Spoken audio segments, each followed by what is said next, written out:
Ravi Prakash Siliconandhra hospital Kuchipudi super speciality వైద్య సేవలు పూర్తిగా ఉచితం.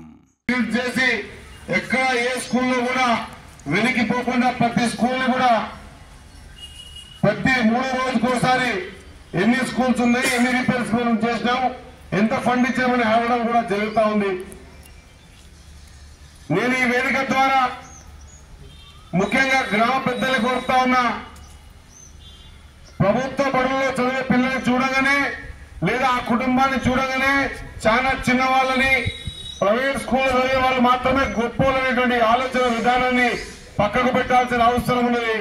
ఎందుకంటే ఈ రోజు ఈ దేశ ప్రధాని నరేంద్ర మోడీ గారు అయినా, ఈ మన రాష్ట్ర ముఖ్యమంత్రి గారు రేవంత్ రెడ్డి గారైనా, ఈ రాష్ట్రంలో మొన్న 22 IAS లలో సెలెక్ట్ అయిన వాళ్ళు 80% అయినా IPS అయినా లేదా ఈ కట్ట మీద ఉన్నటువంటి ఇక్కడ ఉన్న ఉపాధ్యాయులందరూ కూడా వీరందరితో పాటు మీతో మాట్లాడుతున్నటువంటి మీ స్థానిక శాసనసభ్యుడు వాకిటి శ్రీని కూడా ప్రభుత్వ బడులే చదివినామన్న మాట మర్చిపోతే తెలియజేస్తా ఉన్నా.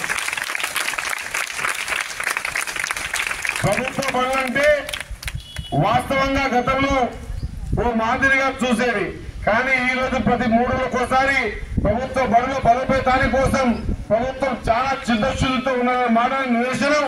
ఈ బడికి కూడా 18 లక్షలు ఇవ్వటం, ఈ నియోజకవర్గంలో ప్రభుత్వ బడులకు 16 కోట్ల రూపాయలు ఇవ్వడం అన్నమాట చిన్న విషయం కాదు. ఇది గుర్తుపెట్టుకోవాలా. చిన్నగా తెలియజేస్తా ఉన్నా, మీకోసం మేమంతా పనిచేయడానికి సిద్ధంగా ఉన్నాం. ఇక్కడ HM గారు కూడా తెలియజేస్తా ఉన్నా, విద్యా కమిటీ చైర్మన్ గారు కూడా తెలియజేస్తా ఉన్నా, దయచేసి ఈ స్కూల్ కి ఇంకా ఏమైనా కావాలంటే ఖచ్చితంగా మాకు ఇన్ఫార్మ్ చేయండి, మేము ఇస్తాం. కానీ టైమింగ్ పంచువాలిటీ ఒకటి మెయింటైన్ చేసి పిల్లల భవిష్యత్తును మీ చేతిలో పెడతా ఉన్నాం. పిల్లల భవిష్యత్తు మీ చేతిలో పెడతా ఉన్నాం కాబట్టి వాళ్ళ భవిష్యత్తును తీర్చిదిద్దే బాధ్యత తీసుకోవాల్సిందిగా కోరుతా ఉన్నా. మా సోదరుడు రాసిండు, ZPDC ఉన్నప్పుడు 5 లక్షల రూపాయల నుంచి టీచర్స్ కి బాత్రూమ్స్ కట్టించామని చెప్పేసి, నేను ZPDC ఉన్నా గర్ల్స్ హై స్కూల్ నిర్మించిన, నేను సర్పంచ్ ఉన్నప్పుడు 2 ట్యాంకులు ఉండే, ఈ 2 ట్యాంకులు కట్టిండ్రు ఇక్కడ. అది కూడా అప్పుడు సర్పంచ్ నిధులకి కూడా కట్టించడం జరిగింది. ఇప్పుడు ఎమ్మెల్యేలు కూడా 18 లక్షల రూపాయలు ఇస్తా ఉన్నాం.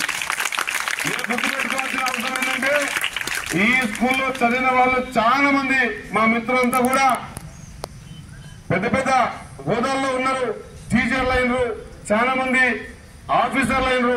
నేను మీరందరి గ్రామస్తులందరి సహకారంతో ఎమ్మెల్యేలైనా నేను కూడా మీరు చదువుకున్న స్కూల్ని, ఈ గర్ల్స్ హై స్కూల్ని మా మేడం అఖ్తరున్నీసా ఖాతున్ గారి ఆధ్వర్యంలో మేము కూడా ఇక్కడ చదవడం జరిగిందన్నమాట మరొకసారి గుర్తు చేస్తా ఉన్నా.